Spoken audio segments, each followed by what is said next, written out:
Hello, welcome to Your Mind is Not a Computer and God is Not Nice, learning how to think about God and why. My name is Sam Landon, and I'm a program coordinator with the Newman Forum. As a part of the Lumen Christi Institute is to promote the among high school students. If you are interested in learning more about any upcoming events at Lumen Christi or the Newman Forum, please visit lumenchristi.org/events or the link in the chat. Particular interest to those in Newman Forum's upcoming conference for school students titled Science. More information and how to register can be found at newmanforum.org or at the second link in the chat.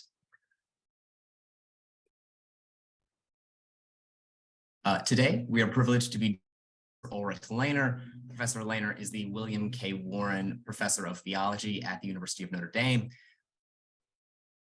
On theology for both popular audiences. Two of these more recent books that we will be discussing today are Think Better and God is Not Nice, Rejecting Pop Culture Theology and Discovering the God Worth Living For. If at any point during our conversation today, for Professor Lehner, I invite you to submit it via Zoom using the Q&A function, and we will try to address it towards the end of the program. I invite you to unmute your microphone. And a cordial welcome to everybody who's joined us. I have one high schooler myself, one just graduated and is in college, enjoying his stay at the dorm. And just to give you an impression of my family, we have 5 kids at home. And he said it's so nice and quiet in his dorm. So you can imagine, you're celebrating quietness in a college dorm, you get a good impression of how lively the Lehner household is. Oh, yes. Oh, yes. It's a sense of...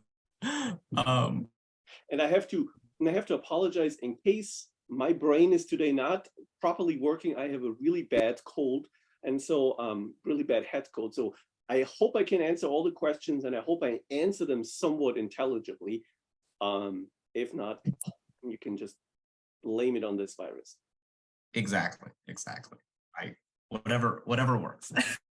Whatever. Well, Professor Lehner, thank you once again for joining us today. Let's jump right in. So the more recent of these 2 books is what led you to write that book, Think Better? Think Better, in case you haven't seen it, here it is. It was written, came out last year, and it came about really as a result of a journey into my inner self. One of our children was diagnosed, or actually, let me think, 3 of our children have ADHD. And when the last one was diagnosed, I thought, I might just try getting tested myself, because I always wondered whether I have similar problems. When I got the test results back, I could tell my wife, hey, now you have empirical proof that you've married a man who has worse listening skills than 95% of his peers. My wife is still married with me, but it was a fun experience. And I wondered, how can I function so well? How can I write books if I have obviously an attention deficit problem? And so I searched myself, and I found out that from earlier school days onwards, I developed patterns, strategies that help me compensate for those lacks. And so the book came about. It was then, partially a journey about my own self, but then also about philosophy, what is important in a society in which we think less and less, in which we think emotions are the most important thing. I feel X, Y, and Z is right, or I feel this and that. And so I thought it's important to give a book, or to write a book that can speak to a wide audience, to high school students, to college students, to teachers, give them some inkling it's worth developing a culture of thinking. That does not mean you have to become nerds. But it means ultimately that we are developing our God-given gifts and use them for the best of ourselves and society. And thinking is a crucial part of this. Absolutely. This current dominance of sort of leading with feeling as opposed to leading with thinking. Sort of what are some ways that you've seen that play out in your work as a professor, maybe in your own life? What does that look like? Can help? Yeah, I'm sure that many of you have experiences or might have said it. I mean, we say it all the time. For example, if you lead a conversation by, I feel that it is right or it's important to wear masks, or I feel that it's important to that Latin is included in the high school curriculum or something of the sort. When a student says it in the class conversation, I gently point to the fact, well, it's good that you feel that, but I can't engage with your feelings. I don't know what's going on your emotional level. I can't rate that. I can't assess that. So what are your reasons for why you think, Latin should be included, why we should wear masks and things like that? So things that we can actually talk about with each other. Feelings are incommunicable. For example, I feel horrible today. I took 4 or 5 ibuprofen just to get the pain out of my face and out of my head.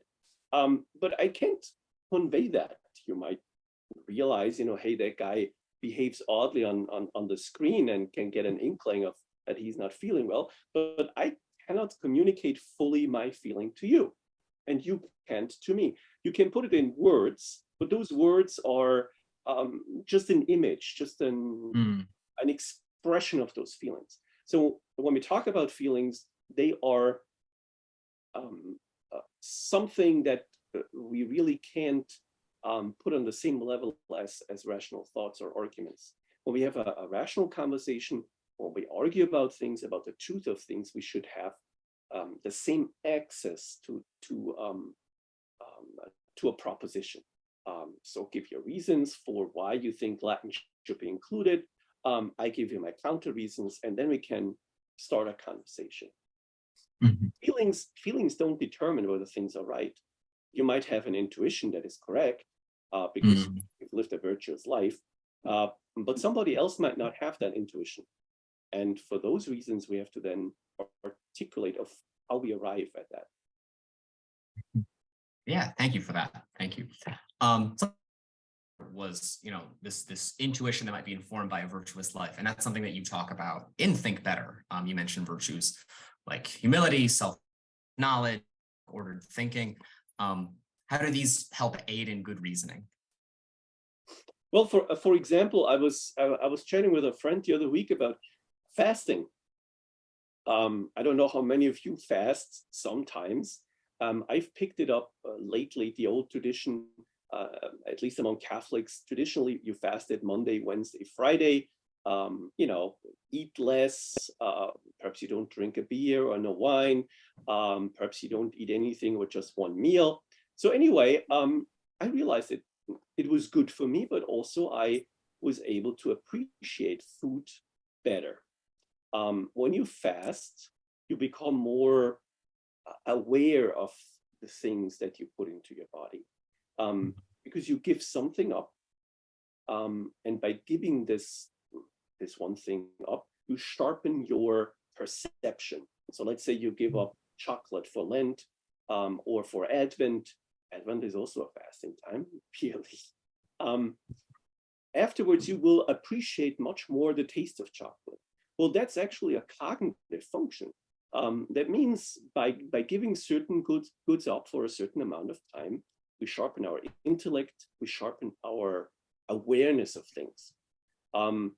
So humility and simplicity do the same thing.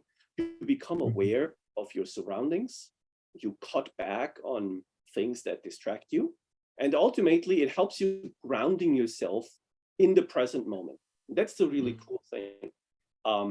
Because instead of just, mindlessly eating what's in front of you, for example, in fasting, you become aware of, the taste of X, Y, and Z. You become aware of the fact that you're sitting in silence around you. You're becoming aware of the chair and the uncomfortable wood that you're sitting on, and things like that. Becoming mindful of the present moment. So mindfulness is, of course, a practice that is now taught in schools and universities, and it has some Asian roots, but mindfulness was practiced in the Christian West for hundreds and hundreds of years. It means really putting yourself, if you want to think about it in prayer terms, in the presence of God, but you can also do it in a more secular form, finding yourself in the present moment. And that's not just really advantageous for clear thinking, because you're not distracted, but it's also very helpful for minimizing anxiety and depression, because you're not distracted by things that make you anxious or that tear you down. So all those practices that you mentioned about humility and virtue and so forth, they ground us in a better life and help us to find an anchor.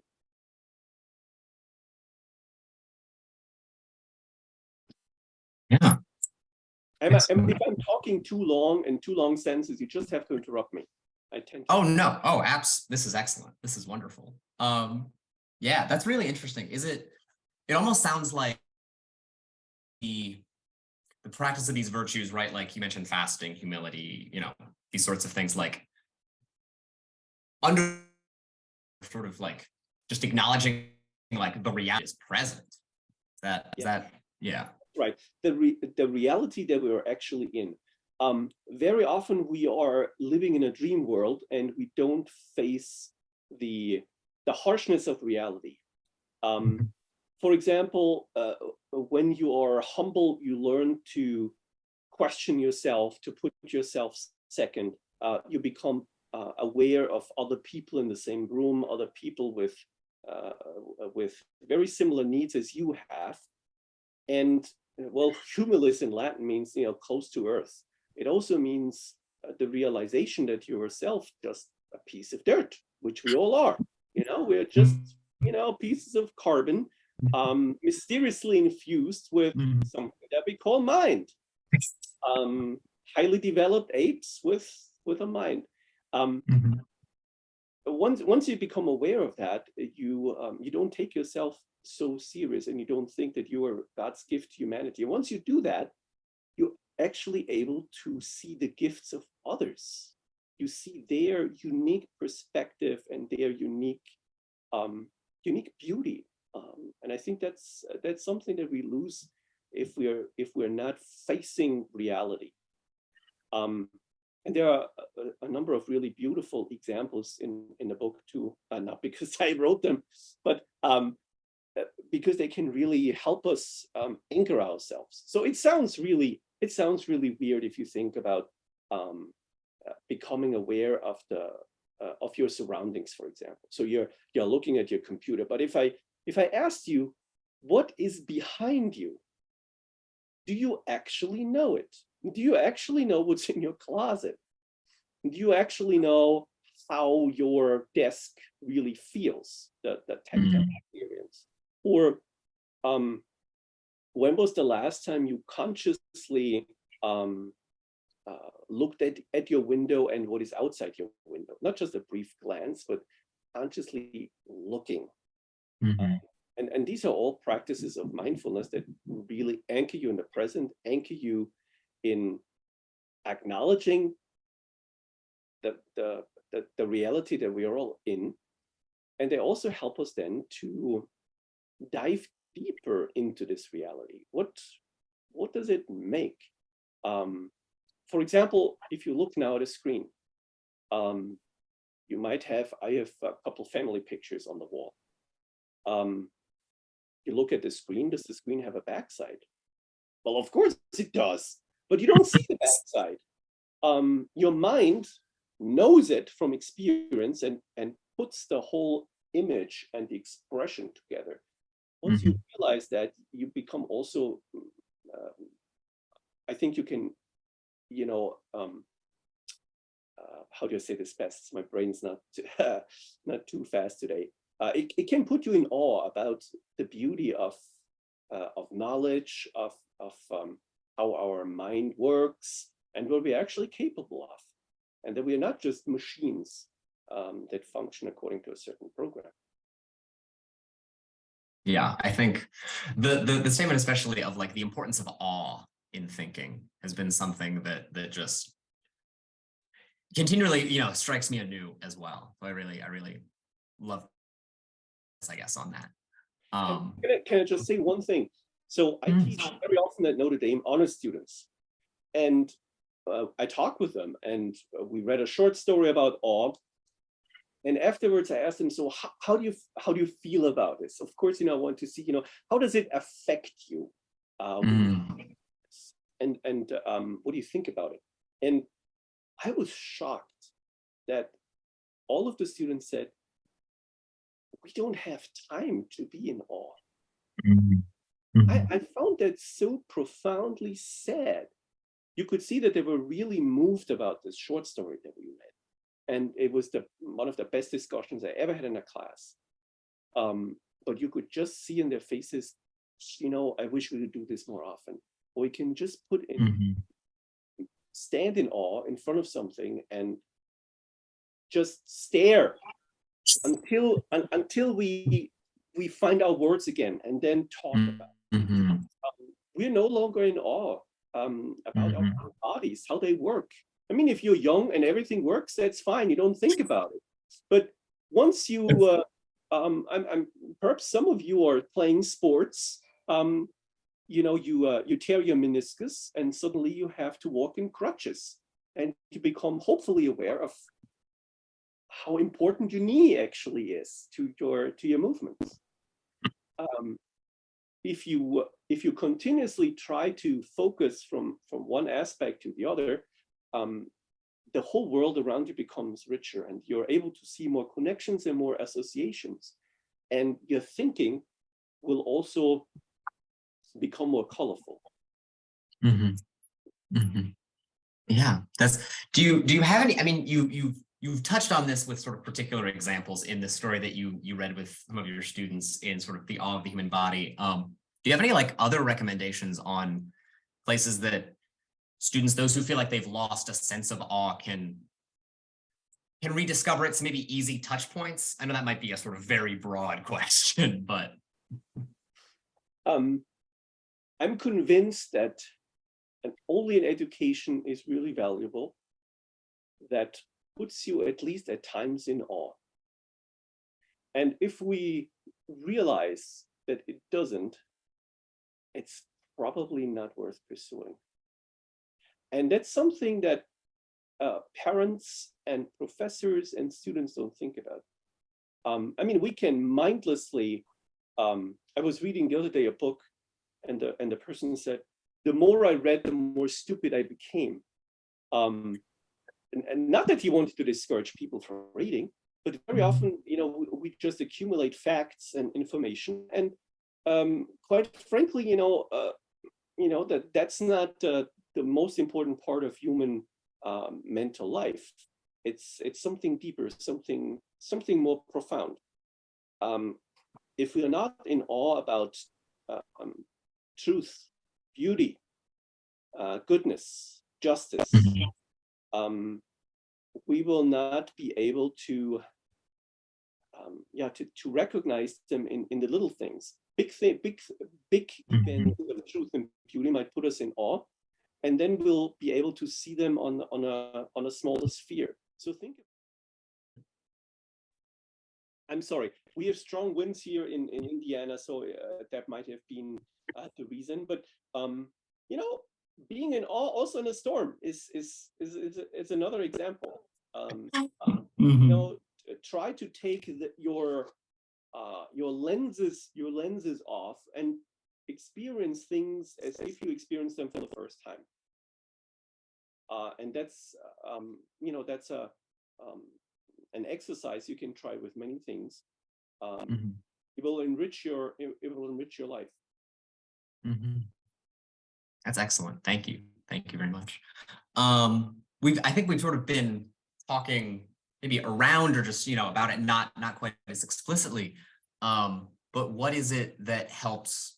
What are the unique aspects that distinguish, I suppose, human thinking, the thinking that has experience, that has awe, from, computer processing? What makes the mind different from a computer?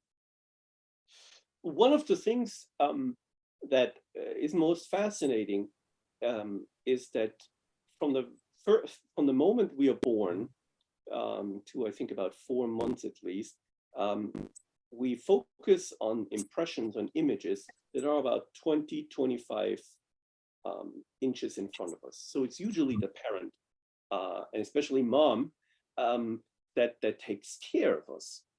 So if you think about that for a second, that's our first encounters with reality as human beings. And then people talking about self-love as the beginning of love. Only if I love myself, I can love others. Only because I experience it in my own self, I can love other beings. Well, the problem with that is that we don't begin like that. We begin actually our lives by being loved, by being accepted. And it's actually crucial for our way of thinking and how we see the world. I'm getting to your point with the computer. It all leads up to that, because we are actually perceiving the world not with binary codes and with simple information, but we receive it through the lens of that first impression, and that trust in the world that we've received as babies. So if somebody grows up in a household that is physically abusive, for example, your whole look on the world will be distorted. That trauma will never leave you. Moreover, we are experiencing the world and recognizing the world not in numbers, not in concepts, but we experiencing real things like mother, food, tree. And we don't put these, it's not as if these impressions would be put together in our mind like in a computer. You have the binary codes that make up a tree and so forth. But we receive them and recognize them as whole beings. And that was my point before. For example, when you look at a picture frame, you know that the picture frame on the wall has a backside. Well, a computer has to be programmed to understand that, because from the impression, that computer information that it gets from just scanning it, that would not be there. We are different, and our mind does not work in the way a computer does. So if you remember, a computer is hardware and software. I don't tell you anything new about this. If you are using those images for human knowledge, you really misunderstand how human knowledge works, because there is no such thing as software in our brain. It's just not there. It's neurons that are constantly firing and that are producing certain brain events, but it's not a software, and it's, you can't have a software update consequently either. Our knowledge and our experiences and our memories are not saved on these neurons in a binary code, because that would presuppose, again, some kind of a software. We actually don't know how they are saved. So let's say if you have a particular a favorite movie, a favorite TV show, let's say Stranger Things, you watch Stranger Things, hopefully, and a certain scene in Stranger Things that you thought was really cool, really amazing. would I be able to find that particular scene that you remember vividly if I cut open your skull and looked in your brain? Would it be safe there somehow as an image? No. That's a really weird thing that should put us all in awe. We think, oh yeah, neuroscience, it's solved all riddles and so forth. And the more we know about the brain, the more we know about how our thinking works, the more we don't know, the more we realize, hey, there are these events in our brain, section A, section B is firing. When you are watching a movie, a horror movie or something of the sort, certain sections of our brain are active when we are praying. We can know all that. But these brain events, that means neurons firing in our brain, are not identical with the impressions that we have, with the memories and with the experiences that we have. Because they are always coming from a first person perception. I experience them, and they are not saved in any independent binary code that could just be retrieved. So the idea that we can just upload our conscience to a supercomputer is a nice dream. It's a nice sci-fi dream. That's not going to work.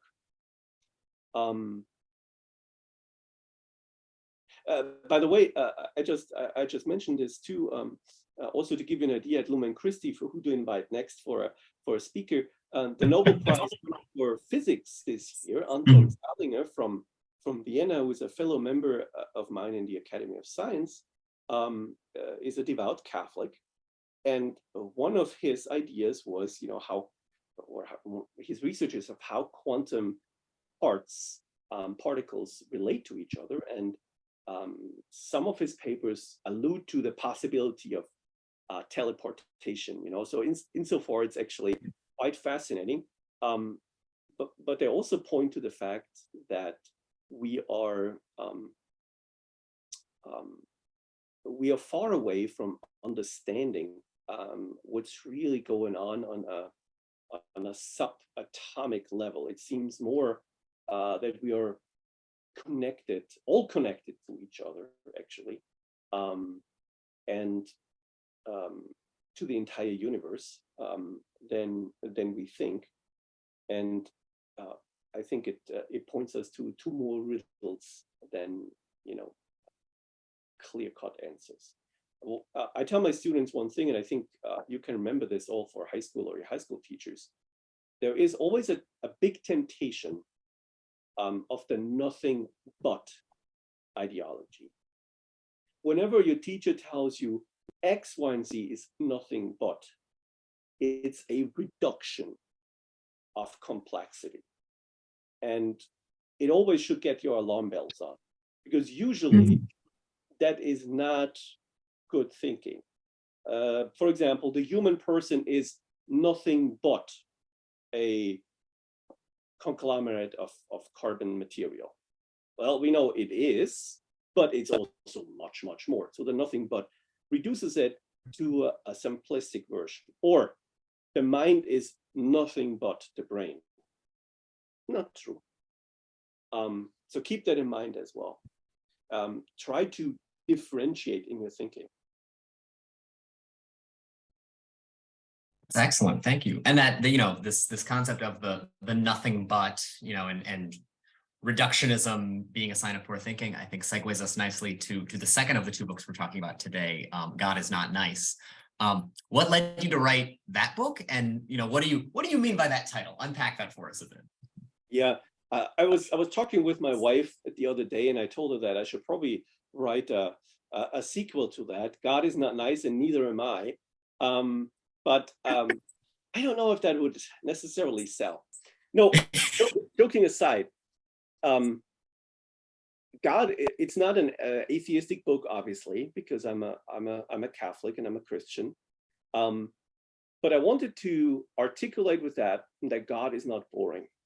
God is not a grandpa in heaven that we can give a little nudge, or we can just pray to every once in a while and who will fulfill all our wishes. who's just nice and a little bit dotty and gives in to everything we want. And so I explore the concept of niceness, where it comes from, but also that also the danger if about attributing this concept or this adjective to God, because then ultimately God becomes boring, because you don't expect anything from him. You don't expect him to hear your prayers. You don't expect him to change your life. You don't expect him to play an important role in your life. The nice God makes Christianity a Sunday event of half hour, 45 minutes, and puts a little bit of glitter in your life with confirmation and weddings, but ultimately does not change anything. And such a God is,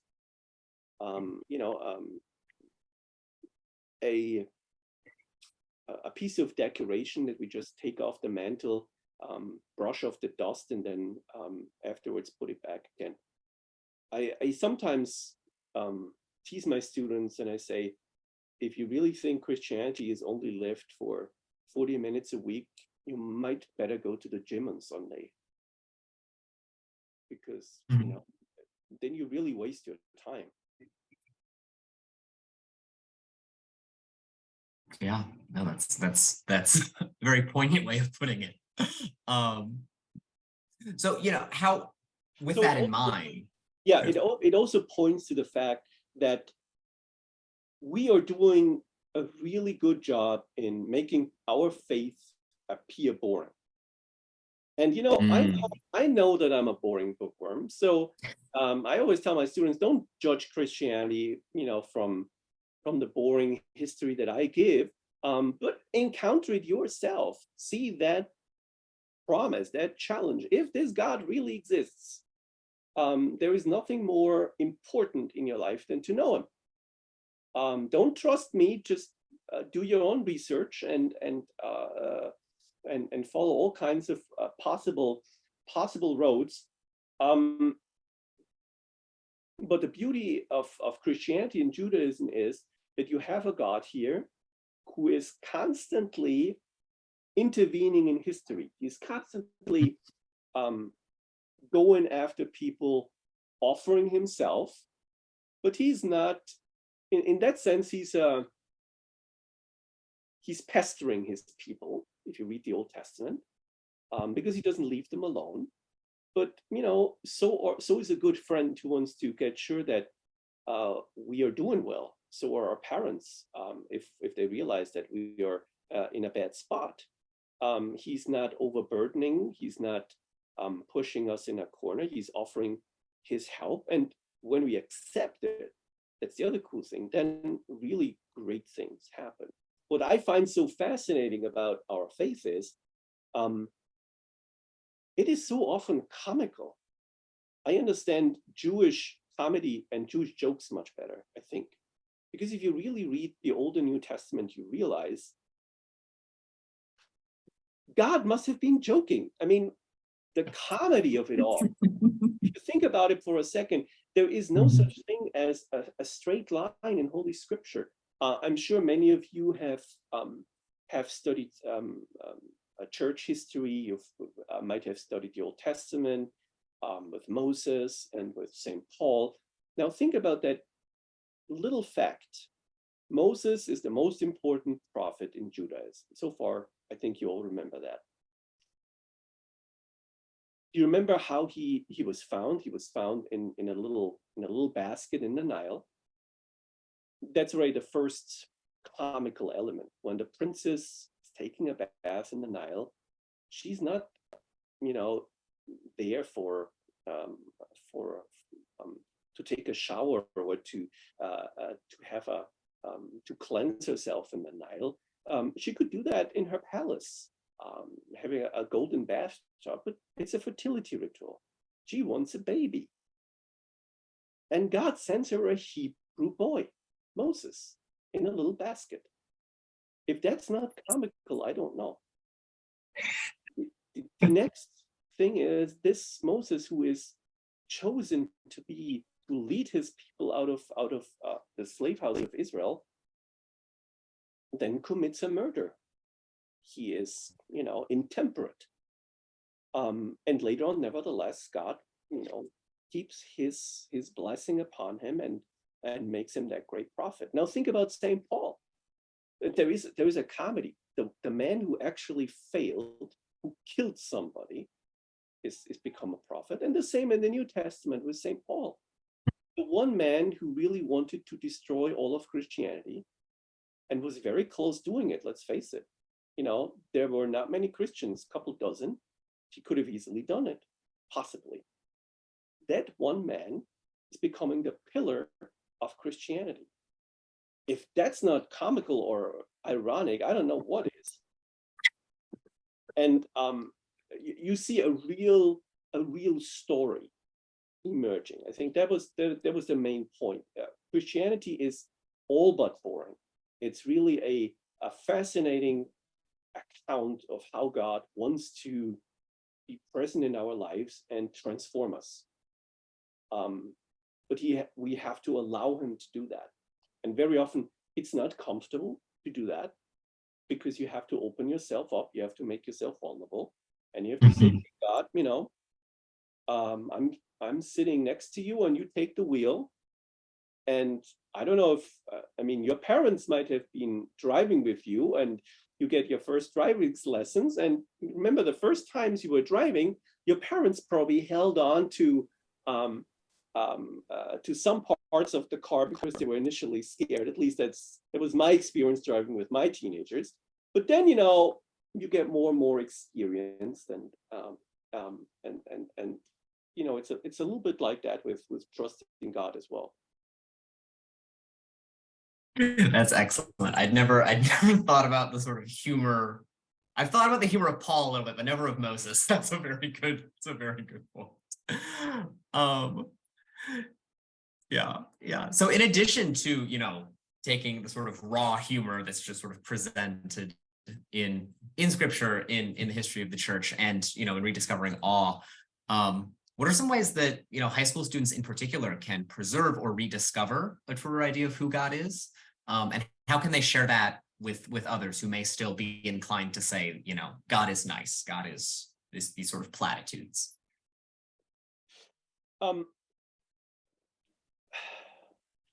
I think, the most important thing would be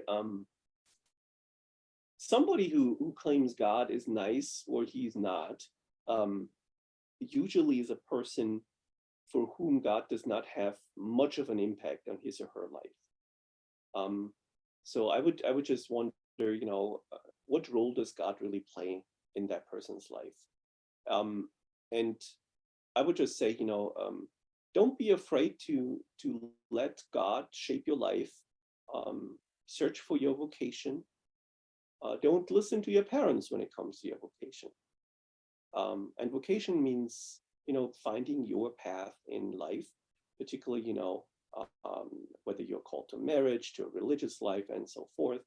And it's very hard for parents to take a step back, but it's important that you find your own way.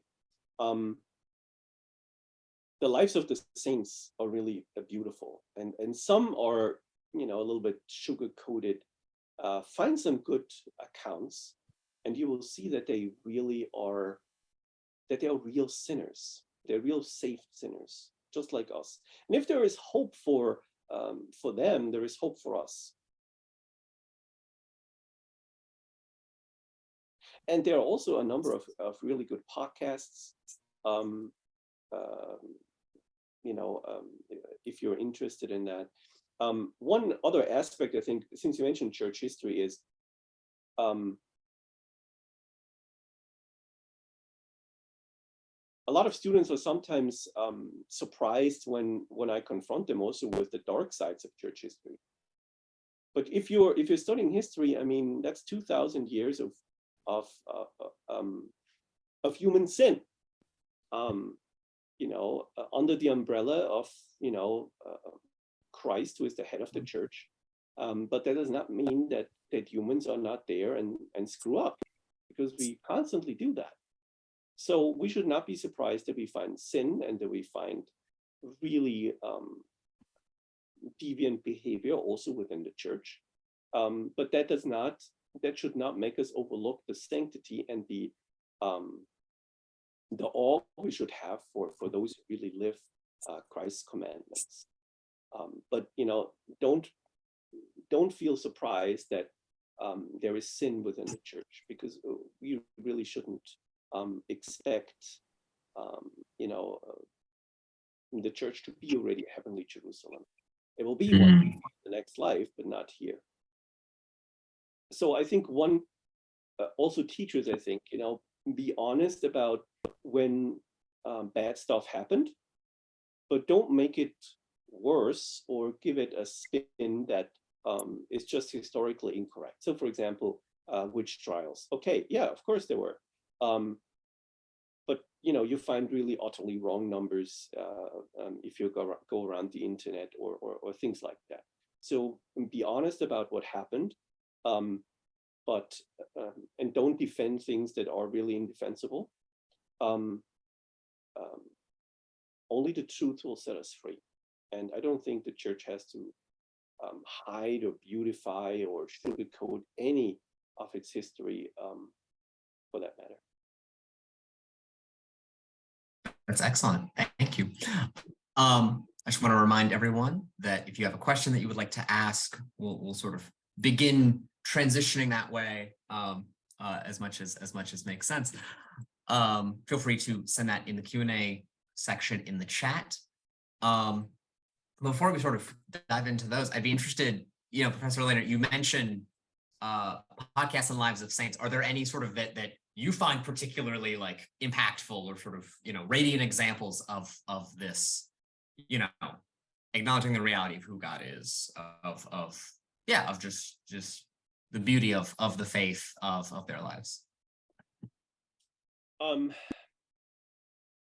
There are a number of podcasts that I accidentally tune in. I'm not a regular podcast listener, but I really like. I can't think of the name now. Ave Maria Press has one on its website, where there is a constantly changing interview partner, and I really like to listen to those. And they're not necessarily about the saints, but about people experiencing God. About their books they wrote, about their projects, and you really learn a lot about the diversity in the church, the diverse gifts that we have, the views people hold about God, and how they experience Him, and that's what I find most edifying. I'm sometimes a little bit critical about mainstream Catholic TV, radio, and podcasts, so you better don't get into Fair enough. Okay, Ave Maria Press interviews. That's very good. That's very helpful. I'm a big podcast fan. So I can't think of the name now, but there were some really good ones. One is the Saint Dymphna podcast, which I really enjoy. It's by a Catholic therapist who actually brings in mental health and the lives of the saints. I find that particularly fascinating because as a historian, you study all these ancient documents, and for example, sometimes I wonder, Saint Ignatius of Loyola, having this almost pathological obsession with writing letters and things like that. Whether they must have had some OCD, obsessive compulsive disorder, or pretty sure Saint Therese of Lisieux very similarly. And it's then really beautiful to see how a specialist looks at that and shows how these saints found within the faith ways to deal with their mental illness and their problems, because that's something, let's face it, that we don't talk openly enough about. It's still a stigma, and I find it really really beautiful, also because with ADHD and other things, you suddenly realize connections with some of the other saints that you haven't seen before. For example, I'm sure that Chesterton had ADHD really bad. Given the things that he reaches for and touches on, it does seem likely.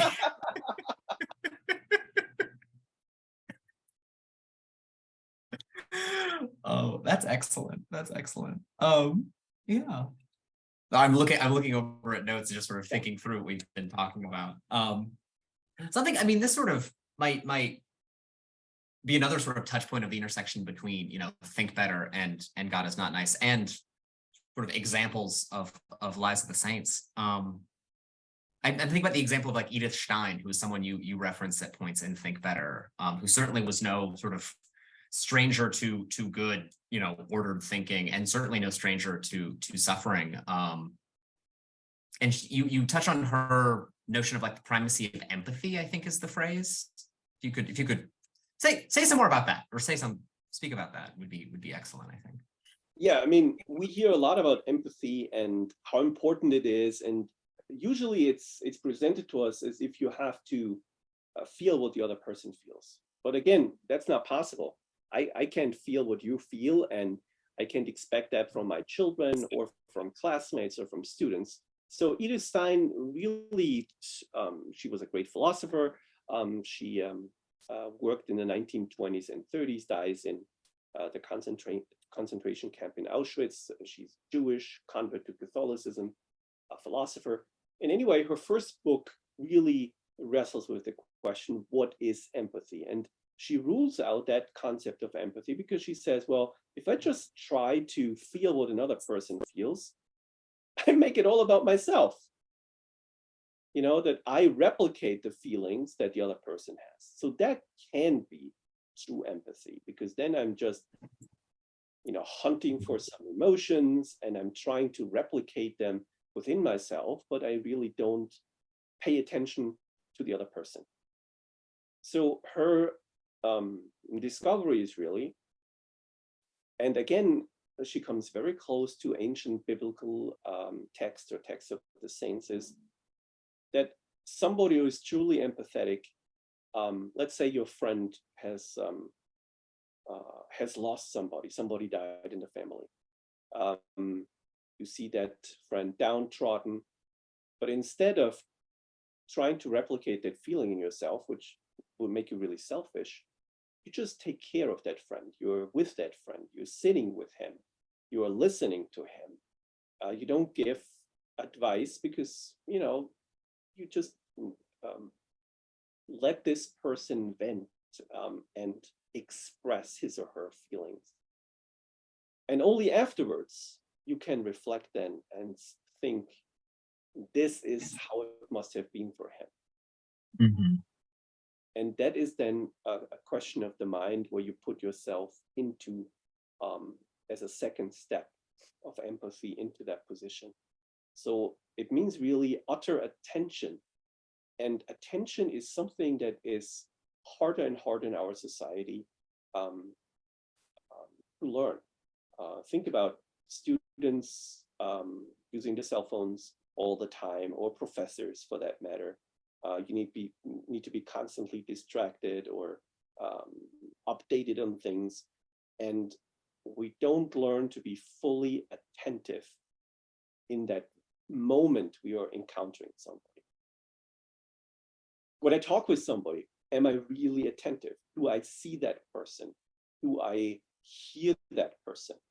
And even if I, for example, listen worse than 95% of my peers, it does not mean that I'm incapable, but of listening to others. But when it comes to boring things like math, but over the years, I forced myself to create those patterns in my life where I really focus and hyper focus on encounters with other people, and that lets me allows me to be a better present. And I think this is something that students and teachers can hopefully relate to as well. So empathy is attention to somebody, being fully there with somebody, and only afterwards reflecting on, the position the other one was in. And That's excellent. Makes me. Yeah, it's intellectual. Yeah. I was just that this makes me think of, in the book of Job, Job's friends sit with him for several days just in silence, and they get in trouble the minute they sort of open their mouths to give their very poor advice. Right. That's excellent. It's very good. Very good. One question from the chat on I believe the Ave Maria Press podcast, just for clarification, is it Ave Spotlight?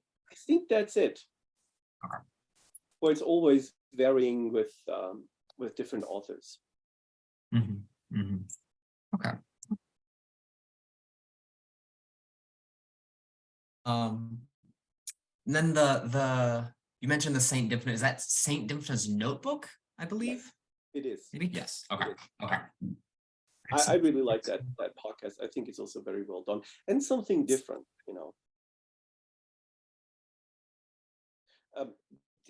The other podcast, it's not as regularly. It might be sometimes, but it's excellent. Is the one from the Notre Dame Center for Ethics and Culture, where you have people talk about their new books and their projects and things like that.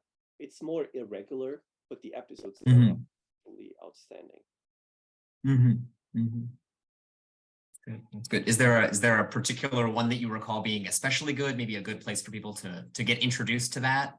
The one about math is actually really good. As somebody who is still, believe me, whenever I have stress dreams, it's still about high school math, about calculus in high school that we had to do in Germany. So I don't dream about my dissertation defense or job interviews, but I still remember that as the most stressful time of my life. So that comes every once in a while, it comes up. But anyway, we have a wonderful professor at Notre Dame who is in the math department, Brian Mulholland. And he gave this podcast. And ever since we've become friends, I invited him to class. He took away my fear of math, somewhat at least. A mathematician looking for God, or looking for the beauty of math as a way that mirrors the beauty of God, and that I absolutely found fascinating because it connected with me.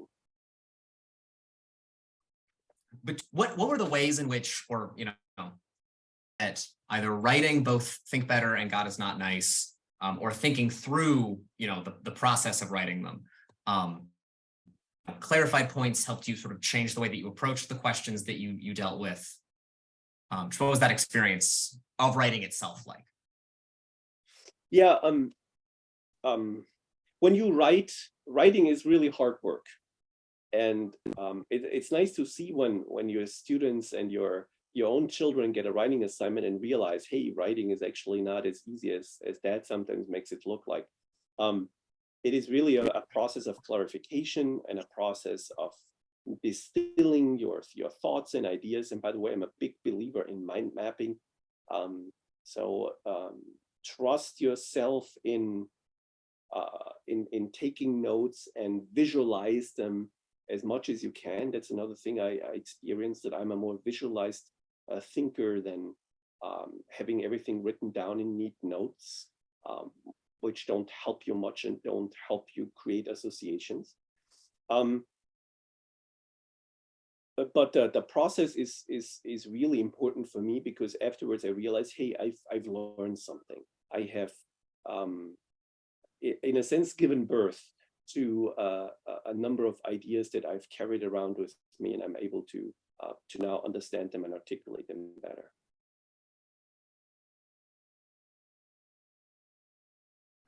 Excellent.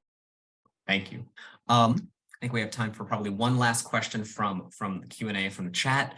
What of God, for example, intercessory prayer to get God to change his mind or amend a health concern or other situation?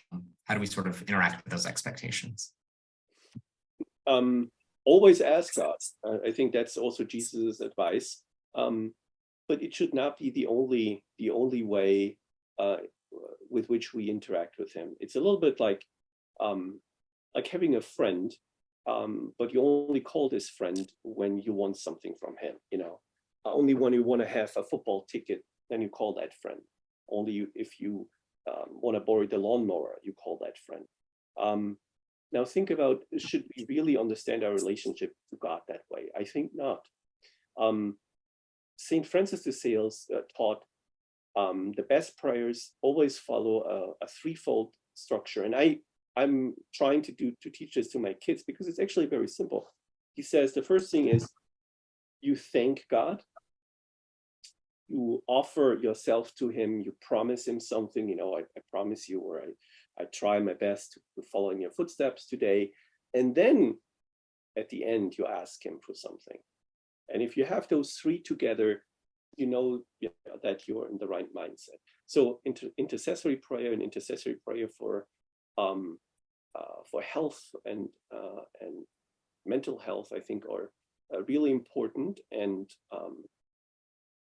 God answers them in his own in his own wisdom. But very often it's important for us to just articulate that. God doesn't need our prayers, but it's good for us to pray.